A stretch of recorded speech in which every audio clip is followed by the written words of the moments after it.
ഇതാ എന്റെ വീട്. ഇതെന്തിനാ എന്റെ കയ്യിൽ തരുന്നത്? എന്റെ വീട്ടിന് താക്കോൽ എന്റെ ഭാര്യയുടെ കയ്യില്ലാതെ പിന്നെ ആരുടെ കയ്യിലാണ് കൊടുക്കേണ്ടത്? ഇതാ ചെക്ക് ലീഫ് ഒപ്പിട്ട് മേശപ്പുറത്ത് വെച്ചിട്ടുണ്ട്. അതെന്തിനാ? ഞാൻ ഓഫീസിലായിരിക്കുമ്പോ പെട്ടെന്ന് പണം വല്ലതും ആവശ്യമുണ്ടെങ്കിൽ ശങ്കരൻകുട്ടിയെ ബാങ്കിൽ അയച്ച് എടുപ്പിച്ചോ. അങ്ങനെ ഒരു ആവശ്യമുണ്ടോ? എങ്ങനെ അറിയാം? മനുഷ്യരല്ലേ, ആവശ്യം വന്നാൽ എന്ത് ചെയ്യും? അപ്പൊ ബുദ്ധിമുട്ടുണ്ടായിരുന്നു, അതുകൊണ്ട് പറഞ്ഞതാണ്. ആ, ഞാൻ ഓഫീസിൽ ചെന്നിട്ട് ഡ്രൈവറുടെ കയ്യിൽ കാർ കൊടുത്തയക്കാം. എന്തിനാ? വല്ലയിടത്തും പോകാനുണ്ടെങ്കിൽ. പോകാനോ? എവിടെ? വല്ല കൂട്ടുകാരെ കാണാനോ വീട്ടിൽ പോകാനോ മറ്റോ തോന്നിയാൽ. ഇതെന്താ ഇങ്ങനൊക്കെ പറയുന്നത്? എവിടെ ആയാലും ഞാൻ ഒറ്റയ്ക്ക് പോവില്ല. എന്റെ ഭർത്താവിനോട് ഒന്നിച്ചേ പോകും. ഞാൻ ഓഫീസിലല്ലേ, രജനി ഇവിടെ ഒറ്റയ്ക്കിരുന്ന് മുഷിഞ്ഞാൽ അഥവാ തോന്നിയാൽ? ഇല്ല, അങ്ങനെ തോന്നുകയില്ല.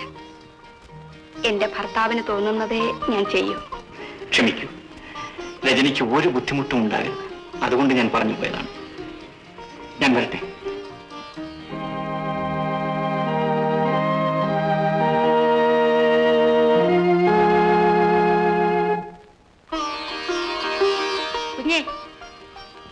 ഇതൊരു അതിശയം തന്നെ. ഒരു ജീവിതത്തിൽ രണ്ട് ജീവിതം എന്ന് പറയുന്നത് ഇതാണ്. അതെന്താ അങ്ങനെ പറഞ്ഞത്? അല്ല, ഉഷക്കുഞ്ഞ് മരിച്ചതിന് ശേഷം രാജൻ കുഞ്ഞ് സന്യസിച്ച് കളയുമെന്നാ ഞാൻ കരുതിയിരുന്നത്.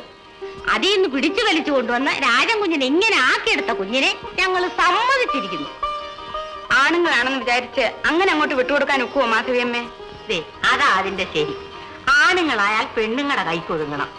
അങ്ങനെ ഒതുങ്ങുന്നവനാ ആണ്, ഒതുക്കുന്നവള് പെണ്ണു.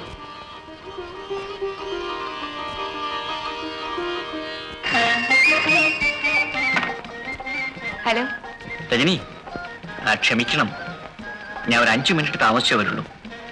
കുറച്ച് ജോലി കൂടി തീരാനുണ്ട്. ഞാൻ നടക്കാൻ പോകാൻ റെഡിയായി നിൽക്കുകയാണ്. എന്തായാലും ജോലി തീർത്തിട്ട് വന്നാൽ മതി. പിന്നെ ഒരു കിസ് തരട്ടെ?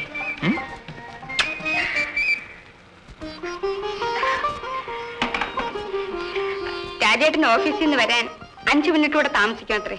ഒത്തിരി ജോലി ഉണ്ടായിരിക്കും കുഞ്ഞ്. 5 മിനിറ്റോ അരമണിക്കൂറോ താമസിക്കട്ടെ മാധവിയമ്മേ. പക്ഷേ അത് വിളിച്ചു പറയണമെന്ന് തോന്നിയല്ലേ? അതാണ് പെണ്ണിന്റെ മിടുക്ക്. ഞാനിത് ചൂടിത്തരാം. തെറ്റിപ്പോവെന്ന് പറഞ്ഞാൽ രാജൻ കുഞ്ഞിന് പ്രാണനാ. അല്ല മിസ്റ്റർ രാജശേഖരന് വീണ്ടും ഈ ബുദ്ധി വന്നാണ് എന്താ കാര്യം?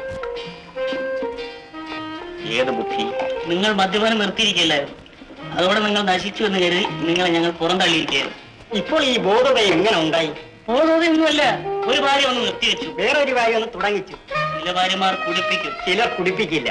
ഭാര്യമാർ തന്നെ പല പരീക്ഷകളല്ലേ.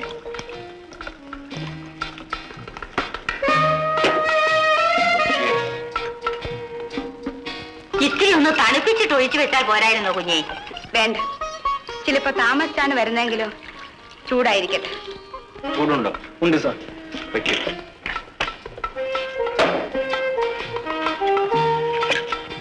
മണി 12 ആയല്ലോ കുഞ്ഞേ. അദ്ദേഹം വന്നില്ല. എന്തെങ്കിലും കാര്യം കൊണ്ട് താമസിക്കുന്നതായിരിക്കും. കുഞ്ഞു വന്ന് കിടന്നുറങ്ങും. രാജകുഞ്ഞ് വരുമ്പോൾ എഴുന്നേൽക്കാം. അത് വേണ്ട, മാധവമ്മ പോയി ഉറങ്ങിക്കുള്ളൂ. ഞാൻ അദ്ദേഹം വന്നിട്ടേ ഉറങ്ങുന്നുള്ളൂ.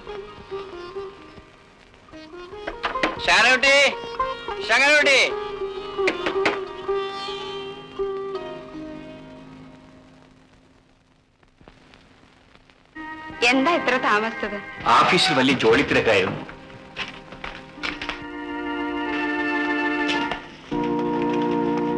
എന്തൊരു തലവേദന. രജനി, ഞാൻ ഒന്ന് കിടക്കട്ടെ.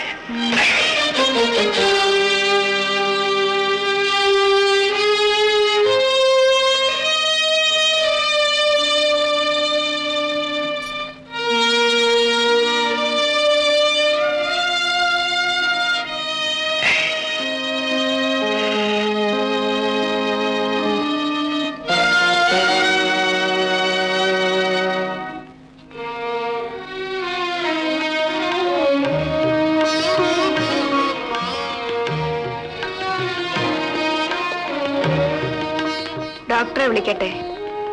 വേണ്ട, എനിക്കിത് കൂടെ കൂടെ വരാറുള്ളതാണ്. കുറച്ച് കഴിയുമ്പോൾ ശരിയാവും.